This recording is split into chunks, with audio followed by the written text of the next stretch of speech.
سلام الله عليكم غالياتي، نتمنى ان شاء الله كامل تكونوا بخير وتكونوا كامل مهنيين. اليوم كما راكم تشوفوا غالياتي راح نديروا التكمله تاع البارح. درنا البارح كعكات واليوم راح نكملوا الطليه والتزيين، واكيد في اخر لا فيديو حنعطيكم سعر بيع الحبه.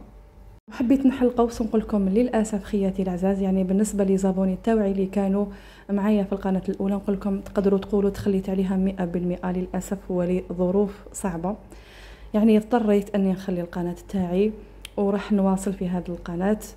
ما نكذبش عليكم، ما كانتش بالامر السهل، ولكن الله غالب، هذه هي.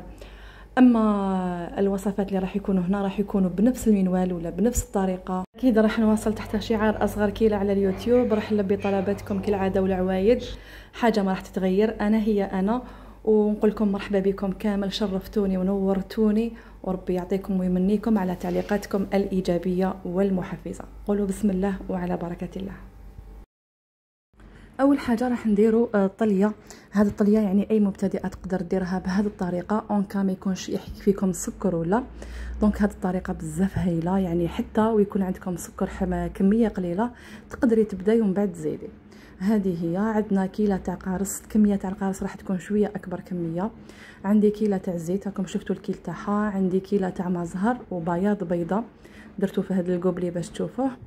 درت بياض بيضه، وراح نجيب ملون تاع فخيكتا ولا اي ملون. انا شوفوا انا هذا الملون نجيب بالميزان تاع الخارج، يروح الزوج يشري لي كميه قيس 10000 ولا يجيبها لي بالميزان. دونك هذه هي. هو غالي، دير 300 وحاجات للكيلو. الوغ نجيبو برك، نجيب قيس 10000 تكفين، يعني دير لي خير ربي، لانه راح ديروا منها كميه قليله. بما انه الزبونه حبت الحلوه تاعها تكون بذوق الليمون، درت لها باتاغون بذوق الليمون، ولكن حاجه قليله. هي حبت الموتيف اللي يكون فونسي، وحبت الطليه تكون كلاغ على هذيك، ما كثرتش. دونك خليت هذه الطليه ريحت شويه، هذا الخليط يريح شويه ما بين هذاك القارص يذوب، لانه انا كنت مخبياته في دي قبلي هكذا غالياتي. هنا بعد مده يعني ما بقالوش بزاف وهذاك القارص كامل يذوب، جبت هنا الجفنه تاعي وجبت مبدئا 2 كيلو سكر. اخترت هاد لا ميثود في الطليه باش اونكا وحده ما عندهاش سكر بزاف وراهي خايفه تبدا تقول لك ما عرفتش ندير السوائل، بالك راح تجرالي، بالك راح نخليها هكذاك. ابداي بالسكر هو الاول. نحطوا كميه تاع السكر تاعنا، سيرتو اذا كان جديد انا ما نغربلوش. اذا كنت خايفه منه ولا توسوست منه فيه حبيبات لداخل شغل حجر لداخل، اللي لازم عليا نغربلو ولا حتى ساعات نجوزو على الاشوار. هنا راهو جديد، درت 2 كيلو تاوعي لي هما ماهمش 2 كيلو، 2 باكيات البنات، لانه كل باكي يرفد 700 غرام. دونك هكذا غالياتي. هنا القارص تاعي هنا في التو بيدي صاي ما بقالوش ويذوب، حرحرته بهذيك الطريقه. دوك تشوفوا معايا صاي، ونبدا نفرغ غير بالعقل. دوك تشوفوا 2 كيلو والكيلات اللي درناهم مع بعض، شفتوا كلش معايا في لا فيديو. دوك نبدا نحط بشويه ونعجن في الطليه تاعي. اول حاجه لازم نعجنوها شويه.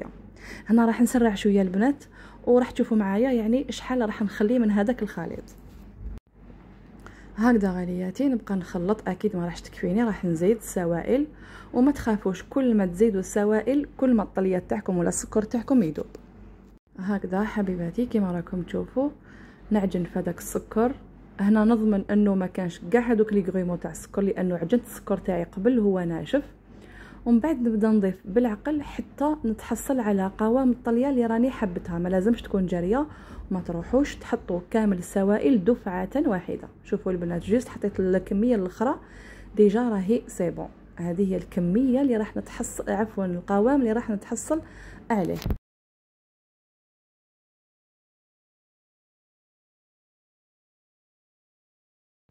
وهنا دوك تشوفوا شحال قاعد لي من هذاك الخليط. كما تقدروا ديروا في الخليط هذا كامل 2 كيلو ونصف، يعني تقدروا تحطوا هذا الخليط كملوه وتزيدوا نص من باكي تاع السكر.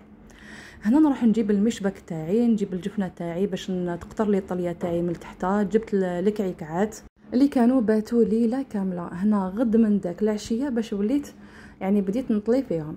وجدت الطليه تاعي وبديت نطلي. كاين اللي يطلي بهذه الطريقه الاولى هذه اللي انا وريتها لكم، الطريقه العاديه الاولى كامل، وكاين اللي راهو يطلي بهذه الطريقه.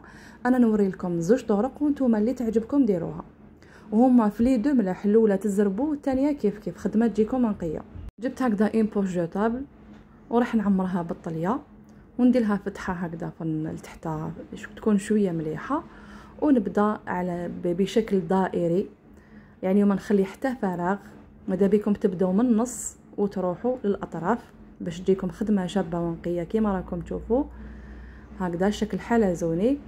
ونبداو نديرو في الطليه تاعنا، ومن بعد نخبطوا هذاك المشبك تحبط الطليه تاعنا، يعني هذاك الزايد يحبط وتبقى غير الطليه تاعنا. وكيما راكم تشوفوا الحبه تاعنا ما تعراوش، يعني طليه خرجت من اروع ما يكون، صدقوني هايله. وطليت جوايه 3 تاع العشيه، والمونتاج تاعي درتو جوايه 7، يعني 4 سوايع حكمت الحبات ونقيتهم ودرت لهم الناكخي ما صرا لهم والو، يعني بسم الله ما شاء الله. هذا الشيء كامل علاش من هذيك بياض بيضه، دونك هي اللي تساعدكم كي تكون عندكم طلبيه وراكم مزروبين. بياض بيضه لازم تكون في الطليه تاعكم باش لا كوموند تاعكم تمدوها ليه اللي تكون عندها الوقت تاع نهار ويومين وكلش، ديريها بلا بياض بيض.